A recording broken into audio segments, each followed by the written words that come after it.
Assalamualaikum warahmatullahi wabarakatuh. Salam sejahtera buat kita semua. Hari ini kita akan ngobrol-ngobrol santai bersama Nusa Podcast untuk Indonesia, yang mana kita tahu bahwa banyak sekali orang-orang yang sudah membicarakan masalah Danantara. Danantara ini sebenarnya apa sih konsepnya akan disampaikan oleh masyarakat Indonesia, dalam hal ini rakyat Indonesia, yang kita tahu jumlah penduduknya sangat besar sekali, kurang lebih 260 juta rakyat Indonesia, yang mana Danantara ini kata para pengamat adalah masa depan untuk Indonesia. Yang kita tahu bahwa Danantara ini merupakan semacam BPI ya, Badan Pengelola Investasi Indonesia. Jadwal yang akan dilakukan oleh Danantara ini tentunya adalah untuk kemakmuran rakyat Indonesia. Yang kita tahu bahwa Danantara ini mengelola aset yang sangat begitu besar, banget besarnya, itu kurang lebih 15.000 triliun yang dikonsoliasikan aset-aset BUMN. Yang kita tahu BUMN yang sudah bergabung ke Danantara tuh kurang lebih 7 BUMN, Bu Megin sama Pak Ibrani, memang sungguh luar biasa dan sungguh sangat kita harapkan bahwa Danantara ini menjadi stimulus untuk kemakmuran rakyat Indonesia. Dan kita tahu bahwa Danantara ini adalah dimiliki oleh negara dan tentunya notabene adalah dimiliki oleh rakyat Indonesia. Dan kita tahu bahwa Danantara ini adalah kekuatan masa depan Indonesia, aset dasarnya besar sekali, ya kan, dan bisa melakukan investasi-investasi atau proyek-proyek yang prioritas yang dikatakan oleh Pak Presiden Republik Indonesia, yaitu Bapak Prabowo Subianto, Astacita, proyek yang strategis dan lain-lain. Dan ini memang kita harus awasi dan harus kita berikan masukan-masukan Danantara, sehingga Danantara menjadi semacam apa sih sebenarnya itu sovereign wealth fund yang ada di luar negeri. Katanya dekat sama dekat sama Temasek, sama apa yang ada di Malaysia dan lain seperti itu. Dan pada akhirnya bahwa semua ini tergantung daripada niatnya. Kalau kita hadis dalam Islam, inna ma'amalu binniyat, segala sesuatunya dimulai dengan niat yang baik. Kalau niatnya baik, pasti hasilnya akan baik. Dalam kesempatan pertama ini, Nusa Podcast kehadiran narasumber. Yang pertama adalah seorang profesional, seorang perempuan, yang kita tahu bahwa perempuan ini mempunyai semacam pengaruh yang sangat besar dalam perekonomian Indonesia. Kita sapa, yang pertama adalah Ibu Megin Agustina. Sehat Bu Megin? Sehat ya. Yang kedua adalah pengamat hukum, yaitu praktisi hukum, Bapak Ibrani. Nanti Bapak Ibrani, Bu Megin akan memberikan masukan mengenai Danantara.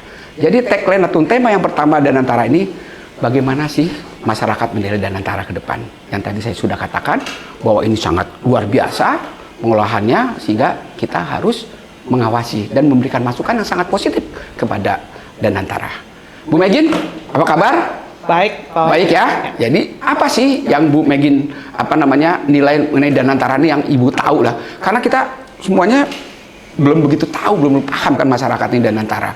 Baik itu supir taksi, ibu rumah tangga, profesional dan lain-lain, hanya segelintir orang yang tahu Danantara ini apa. Silakan Bu Megin untuk bicara masalah Danantara. Kalau saya berasal dari masyarakat awam, ya, dalam hal ini mungkin tidak bisa mewakili seluruh lapisan masyarakat, tapi saya sebagai profesional yang mungkin sudah berkancah sekitar 25 tahun mengikuti progres dunia BUMN dan dunia bisnis di Indonesia.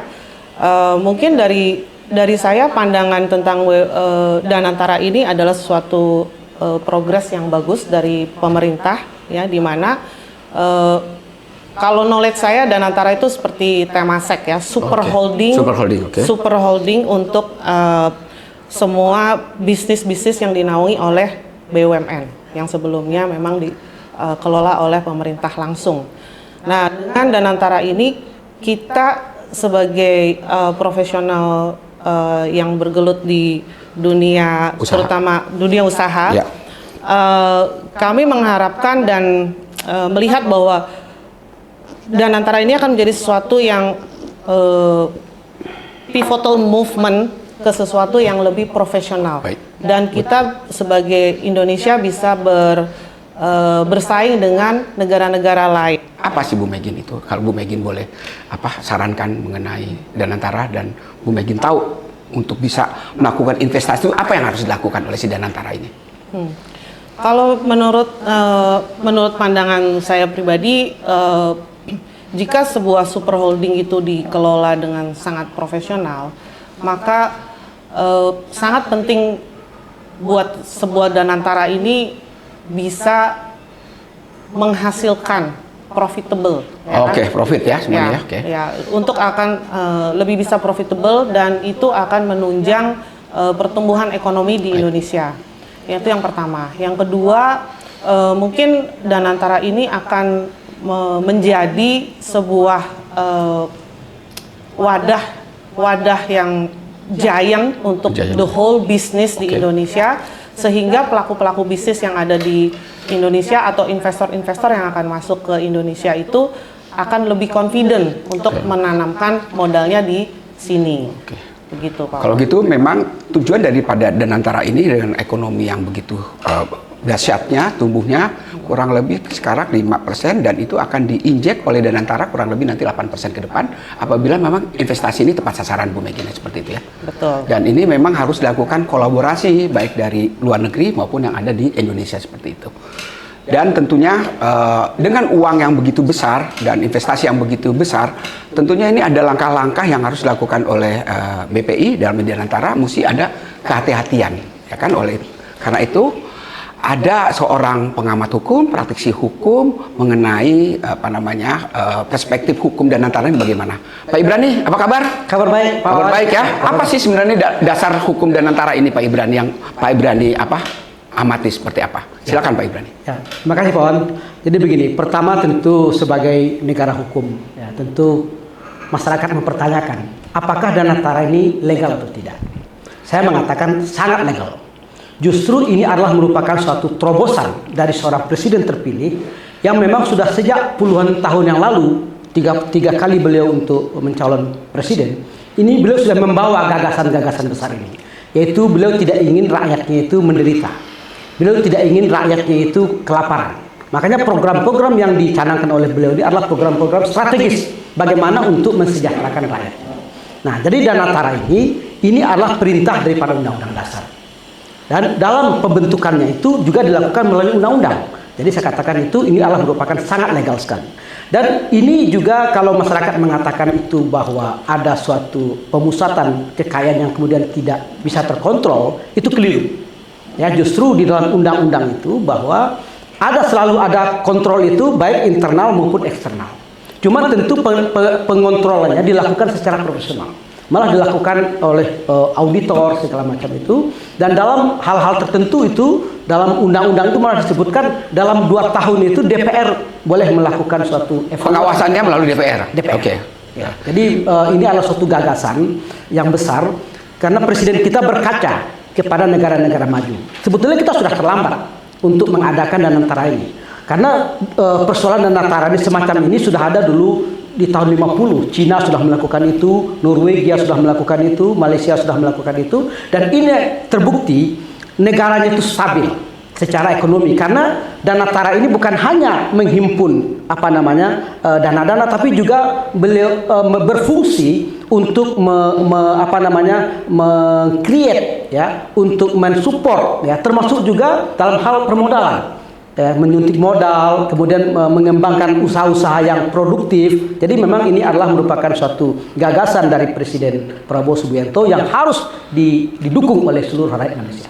Iya, karena Presiden Pak Prabowo ini bawa Danantara ini untuk anak cucu kita ke depan. Ya. Jadi kekuatan masa depan Indonesia ini ada di Danantara. Betul. Oleh karenanya Danantara ini harus sukses, Pak Ibrani. Ya kan? Ya. Jadi menjadi dasarnya itu adalah kalau nggak salah Undang-Undang Dasar 1945 ya, pasal 33 ya. Kemudian ada Undang-Undang Nomor 1 tahun 2005 tentang pendirian Danantara ini. Karena kita tidak hanya beranjak dari Undang-Undang BUMN yang direvisi. Kita ini negara kaya. Ya, makanya ini pemikiran dasar daripada presiden kita. Kita punya energi yang banyak, tetapi ini belum dikelola secara baik. Makanya Danantara Danantara ini adalah elaborasi daripada Kementerian BUMN dan Kementerian Investasi. Nah, jadi kalau satu sektor saja tentu sempit, makanya dielaborasilah kepentingan itu dalam suatu bentuk holding yang disebut dengan Danantara. Danantara. Jadi ada quote dari Presiden Republik Indonesia nih mengenai Danantara, ya kan? Ini saya buka aja ya, karena kita sistemnya udah digital nih, kita buka di di media sosial, ya kan? Dikatakan seperti ini, Pak. Danantara ini kekuatan ekonomi, dana investasi yang merupakan energi kekuatan masa depan Indonesia, kekayaan negara dikelola, dihemat untuk anak dan cucu kita. Ini luar biasa misi Pak Presiden Republik Indonesia ini. Oleh karenanya, kita benar-benar harus mengawasi Danantara ini agar yang dikatakan oleh Presiden ini benar-benar nyata dirasakan oleh rakyat Indonesia. Kedua, nih, mengelola dan memanfaatkan sumber daya alam yang dianugerahkan oleh Tuhan untuk sebesar-besarnya kesejahteraan rakyat dan masa depan Indonesia adalah tugas utama kita. Ini luar biasa kekayaan Indonesia. Baik itu dari energi batu baranya, baik itu dari kelapa sawitnya, begitu luas laut Indonesia, energinya segala macam, blok-blok minyak segala macam, itu luar biasa kalau dikelola dengan baik. Kata kuncinya adalah yang tadi Pak Ibrani bilang, transparansi, dan harus diawasi oleh memang lembaga-lembaga yang independen seperti ini. Ya, ini penting ya buat saya, dan ini saya akan katakan juga apa itu Danantara, ya kan? Penjelasan dan aset Danantara, apa itu Danantara? Lembaga investasi Indonesia yang mengelola dan mengoptimalkan aset negara melalui BUMN yang sudah direvisi Undang-Undang BUMN yang baru sehingga Danantara ada, ya kan? Kemudian aset yang dikelola ini kurang lebih 15.000 triliun lebih di Indonesia. Dan yang bergabung dengan Danantara ini adalah Mandiri, BRI, PLN, Pertamina, BNI, Telkom, MinID, dan INA. Dan ini sangat luar biasa yang pertama kali. Apalagi nanti BUMN ini akan digabung lagi semuanya melalui Danantara. Kalau misalnya Bu Megin, kita mempunyai uang 50 miliar aja, itu kita melakukan investasi aja bisa kan? Mau buat UMKM, mau buat kopi dan lain-lain. Dan ini penting yang kita bisa lakukan dengan begitu besar uang, kita bisa apa aja kok. Sepanjang itu adalah untuk kemakmuran rakyat Indonesia. Bu Megin, apalagi yang Bu Megin tahu tentang masalah Danantara ini yang tadi Bu Megin sudah katakan bahwa harus dikelola secara profesional. Ya, mungkin sebagai pelaku industri kami melihat bahwa Danantara ini adalah sesuatu yang baik ya untuk masa depan bangsa seperti tadi Pak Prabowo sudah canangkan. Satu harapan kami sebagai pelaku industri adalah Danantara akan menjadi partner bisnis bagi investor-investor dan pelaku-pelaku bisnis di semua industri, semua segmen karena begitu besarnya Danantara. Ya. Dan mungkin sebagai pelaku bisnis ada hal-hal lain yang kami harapkan, yaitu kita sebagai partner dengan Danantara untuk bisa membantu atau saling membantu lah dalam hal ini mengenai regulasi berbisnis ke depan. Yang kedua, mungkin kita perlu berpikir juga untuk generasi yang akan datang, di mana Danantara ini tidak dikelola dalam 10 tahun, 20 tahun saja, akan terus berkesinambungan.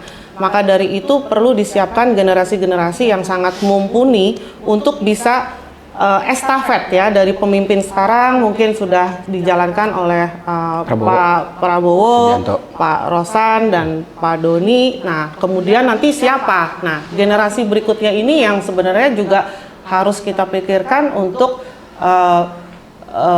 bisnis Danantara ini berkesinambungan dan again profitable, sehingga menumbuhkan perekonomian di Indonesia.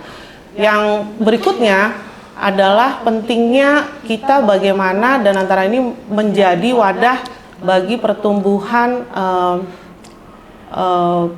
masyarakat, mengurangi pengangguran. Ya kan? Karena lapangan kerja diciptakan. Lapangan kerja diciptakan ya, karena itu hal yang sangat krusial bagi rakyat Indonesia. Kalau memang kita mau menikmati semua, ya kita adalah orang-orang Indonesia yang harus diprioritaskan ya oleh Danantara ini gitu. Bu Megin luar biasa, ini memang kuncinya adalah kata profesional. Dan saya akan membacakan struktur organisasi Danantara, kan? Ini langsung dicanangkan oleh Presiden Republik Indonesia, yaitu Bapak Prabowo Subianto sebagai Presiden Republik Indonesia. Kemudian ada Dewan Pengawas dalam hal ini adalah BUMN, Pak Erick Thohir sebagai ketua, Mulyaman Hadad sebagai wakil ketua, dan Bu Sri Mulyani sebagai anggota di dalam Dewan Pengawas. Di sisi kanan ini ada Dewan Penasehat. Dewan Penasehat ini mantan-mantan presiden yang sudah mumpuni, jam terbangnya tinggi, yaitu Bapak Susilo Bambang Yudhoyono dan Bapak Joko Widodo. Dan yang paling penting adalah ini ada komite yang mengawasi juga, yaitu BPK, BPKP, Kejagung, PATK, KPK, dan lain-lain. Termasuk kita nih sebagai rakyat Indonesia yang mempunyai saham di Danantara tetap harus mengawasi dengan forum-forum seperti ini. Dan ini penting sekali nih. Jadi Nusa Podcast Indonesia ini dalam arti mengawasi juga Danantara ke depan ini.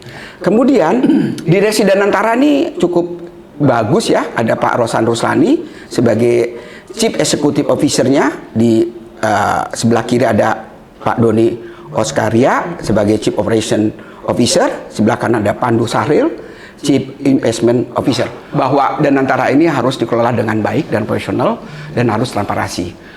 CEO Danantara ini Pak Rosan Ruslani, saya yakin ya bisa membawa Danantara ini dengan baik. Ya kita tahu bahwa track record Pak Rosan ini sangat luar biasa. Dia sebagai praktisi ekonomi juga, sebagai seorang Menteri BKPM, ya kan dia mumpuni lah untuk mengkomandanin Nasmalas Danantara sebagai jenderal lah ke depan.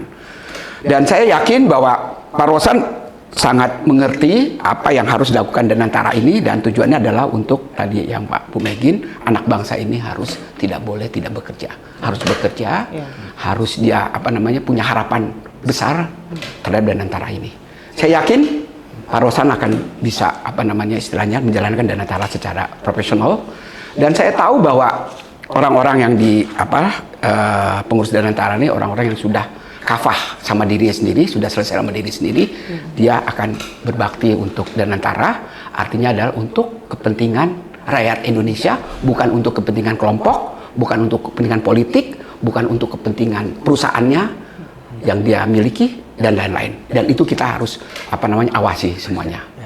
Apalagi Pak Ibrani yang harus dilakukan Danantara ini ke depan, sehingga tadi Pak Ibrani apa yang dilakukan oleh Danantara secara legal itu benar, ya kan? Itu apalagi yang harus. Nah, jadi konsep Danantara ini adalah suatu konsep yang menghimpun potensi kekuatan bangsa untuk kesejahteraan bangsa. Dan ini diatur secara legal, dan juga kalau ada masyarakat mengatakan bahwa itu ada lemah, tidak dasar hukum, itu keliru sekali. Ya. Dan tetapi itu hal yang biasa. Kalau kemudian malah juga ada yang mencoba untuk menguji undang-undang itu ke Mahkamah Konstitusi, tapi saya yakin itu akan ditolak. Oh, karena itu ada yang menguji, Pak? Ada yang uji MK ya? Ada yang masuk ke orang yang mencoba. Itu belum diputus ya di MK ya? Belum, sekarang masih diproses. Masih proses. Tapi kita yakin dan percaya itu akan ditolak. Kenapa? Karena inilah yang disebut dengan pertama kepentingan bangsa. Kedua, adanya riak-riak di dalam masyarakat itu tentu juga menjadi vitamin bagi pemerintah untuk lebih hati-hati, karena tidak ada sesuatu yang baik tanpa pengawasan. Nah, ada suatu asumsi bahwa seolah-olah Danantara ini tanpa pengawasan, itu keliru. Justru dari awal-awal sebagaimana struktur tadi itu, pemerintah sudah mencoba melibatkan unsur-unsur yang baik dengan BPK segala macam itu dilibatkan di dalam kepengurusan. Dan ada dalam pasal dalam undang-undang itu jelas disebutkan bahwa pengurus itu tidak bisa dituntut kalau dia melakukan secara transparan, kalau dia melakukan secara baik. Artinya kalau dia melakukan secara tidak baik, dia bisa dituntut. Cuman bahasa hukum yang disampaikan dalam undang-undang itu adalah bahasa negatif. Anda tidak akan dituntut kalau Anda bekerja baik, kalau Anda bekerja benar. Nah, jadi bukan diartikan bahwa tidak bisa dituntut. Nah, inilah cara negara untuk pertama memprotek para pelaku daripada Danantara ini supaya dia bisa mengoptimalkan profesionalnya. Karena yang ada di dalam Danantara ini rata-rata itu adalah profesional. Oke, kalau gitu memang keinginan kita memang ada di situ, ya kan, sehingga dikelola secara profesional, transparansi, pengawasan itu ada, sehingga niat baik daripada Danantara ini akan terwujud tentunya. Mungkin kita doakan aja mereka-mereka ini dihidayahkan oleh Allah Subhanahu wa Ta'ala, sehingga amanat yang diberikan kepada teman-teman kita ini sebagai Pos Danantara ini sangat berat sekali, di punggung mereka itu sangat berat sekali. Dan kita tahu bahwa beberapa tahun yang lalu tuh, sekarang juga banyak korupsinya Pak Ibrani, ya kan? Bagaimana caranya nih supaya Danantara tidak korupsi? Ini kan repot nih Pak untuk ininya. Ya, jadi untuk korupsi itu kan adalah suatu sikap mental yang korup. Nah, sikap mental yang korup itu tidak terlepas juga daripada organ yang tidak capable gitu ya, dan juga tanpa pengawasan. Nah, tapi di khusus Danantara justru ini sudah dibuat rambu-rambu hukumnya dari awal. Oke. Ya, jadi justru saya memberikan suatu apresiasi bahwa Danantara ini adalah sebagai jawaban terhadap persoalan masyarakat. Karena apa yang dilakukan oleh pemerintah begitu dia terpilih, dia melakukan pengetatan terhadap pengeluaran. Setelah dilakukan pengetatan, malah sekarang pemerintah justru memberikan subsidi kepada UMKM segala macam itu. Jadi ini tentu tidak terlepas juga dari bagian daripada program Danantara. Yaitu melakukan efisiensi APBN dengan mengurangi korupsi-korupsi yang ada di BUMN masa-masa lalu. Itu kan penting juga kan, sehingga Danantara tadi saya bilang bahwa ini masa depan Indonesia untuk rakyat Indonesia. Ya kan, itu penting Pak Ibrani. Pak Bu Megin, apalagi bisa disampaikan? Ya mungkin tadi penting sekali ya. Jadi masyarakat itu pada umumnya kan memang banyak skeptis terhadap Danantara ini ya, dan mungkin kurang update ya tentang apa sih yang terjadi di lingkungan Danantara sendiri, karena memang baru less than 1 year kan ini kan ya, kurang lebih. Nah, jadi perlu sekali masyarakat itu paham apa yang dilakukan oleh Danantara sehingga tidak menimbulkan persepsi negatif gitu ya. Kita sebagai masyarakat itu sangat diperlukan ya, transparansi tadi udah disampaikan kan, kita sama-sama bahwa transparansi itu sangat-sangat krusial buat masyarakat, sehingga kita itu bisa mendapatkan update gitu ya dari Danantara ya kan.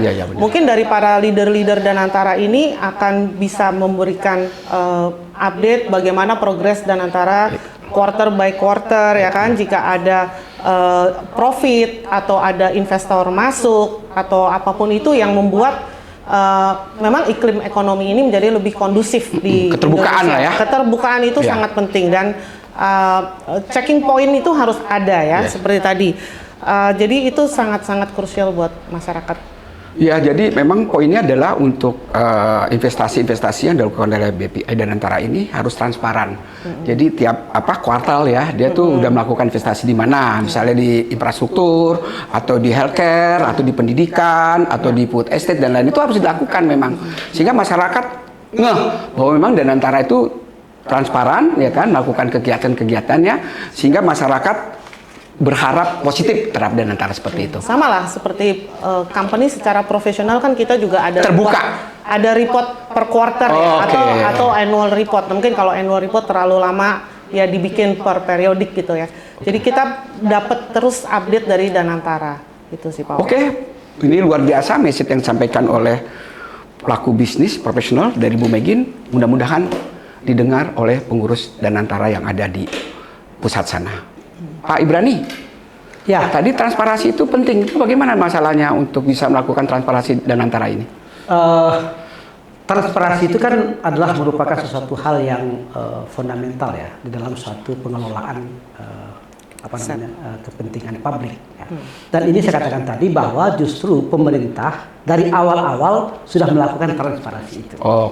Ya, dan ini dengan pola yang dilakukan itu, kita yakin bahwa Danantara ini akan menjadi apa yang diharapkan oleh penggagas, yaitu Presiden Prabowo Subianto, untuk menjadi sumber energi ya, dan termasuk pengelolaan energi. Makanya sekarang ini justru bangsa Indonesia, ayo sama-sama sampaikan apa yang menjadi potensi Anda, gagasan-gagasan ya, dan kemudian itu karena esensi tadi mencari keuntungan itu kan tidak terlepas daripada produktivitas. Jadi tentu mari kita himbau kepada bangsa kita, mari produktif. Nah, justru negara akan mensupport Jadi tinggalkan sifat malas, tinggalkan sikap skeptis, ayo maju. Kenapa? Pak Prabowo mengatakan bahwa saya melihat kepada negara-negara yang sudah menggerakkan rakyatnya.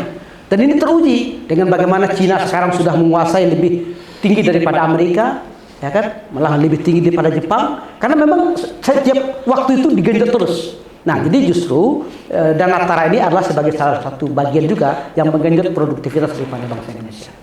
Ini ada di media sosial ya mengenai pengamat-pengamat atau jensi-jensi yang ada di media sosial. Jadi memang dikatakan bahwa dana Tara ini harus dikelola secara profesional ya kan, berkaitan dengan dana yang begitu besar, sehingga kalau misalnya tujuannya itu baik akan menghasilkan dividen yang baik ya kan. Oleh karenanya memang tadi Bu Megin katakan harus ada laporan secara periodik mengenai uang yang dipakai itu untuk apa sih sebenarnya. Ya kan tadi saya sudah katakan, uang ini memang untuk kemakmuran rakyat, untuk kepentingan ekonomi Indonesia ya kan, sehingga pertumbuhan ekonomi akan naik ya kan, karena parameter negara sejahtera itu adalah pertumbuhan ekonominya. Tadi masalah lapangan kerja harus diciptakan, tadi investasi apa yang memang menguntungkan dilakukan ya kan, itu baik infrastruktur, baik itu nanti di energi, batu bara dan lain-lain, digitalisasi dan lain-lain.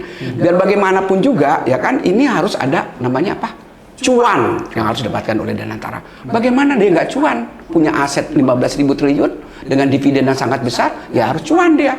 Kalau nggak cuan kan jadi masalah kan tetap akan skeptis. Dari uang yang $1 juta, dari uang yang hanya 100 juta, itu harus cuan.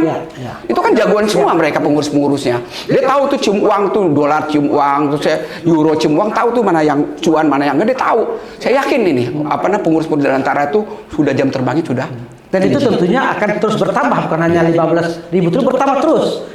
Kenapa? Karena Dana Tara menginginkan potensi sumber energi, sumber daya, sumber investasi itu digalakkan. Jadi pasti bisa jadi berlipat-lipat daripada dana itu yang kelola itu nanti. Oke, karena waktunya terbatas, tinggal 5 menit lagi. Pada akhirnya kita akan melakukan close statement yang akan disampaikan oleh Bu Megin sebagai profesional. Silakan Bu Megin, close statementnya. Dana Tara kami harapkan menjadi kendaraan baru untuk menumbuhkan lapangan pekerjaan buat seluruh lapisan masyarakat, ya kan.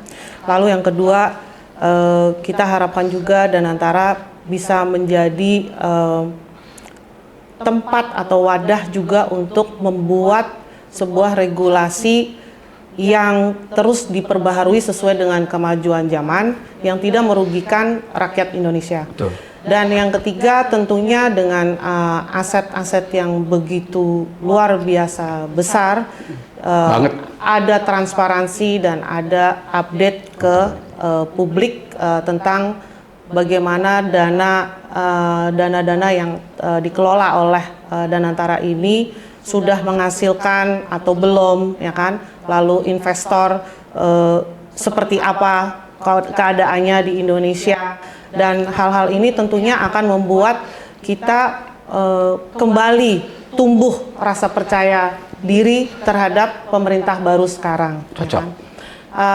Tentunya harapan kami terakhir adalah dari rakyat Indonesia, oleh rakyat Indonesia, dan Dana Tara untuk rakyat Indonesia. Mantap, ini Dana Tara untuk rakyat Indonesia. Pak Ibrani silakan. Ya, baik. Statementnya. Ya, Dana Tara adalah gagasan presiden yang telah kita pilih untuk mensejahterakan rakyatnya.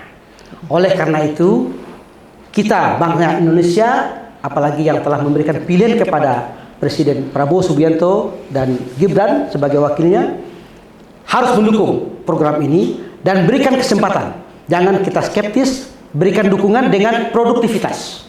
Kalaupun ada satu dua hal yang katakanlah tidak sependapat, disampaikan secara konstitusional. Karena negara ini ada mekanismenya. Ada mekanisme pengawasan DPR, ada mekanisme peradilan dan segala macam.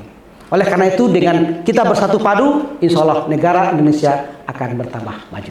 Oke, tadi closing sudah disampaikan Bu Megin dan disampaikan Pak Ibrani, dan kenyataannya kita menaruh harapan besar terhadap Dana Tara ini. Terima kasih Bu Megin dan Pak Ibrani atas kehadirannya di Nusa Podcast untuk Indonesia. Nusa Podcast untuk Indonesia. Terima kasih. Assalamualaikum warahmatullahi wabarakatuh.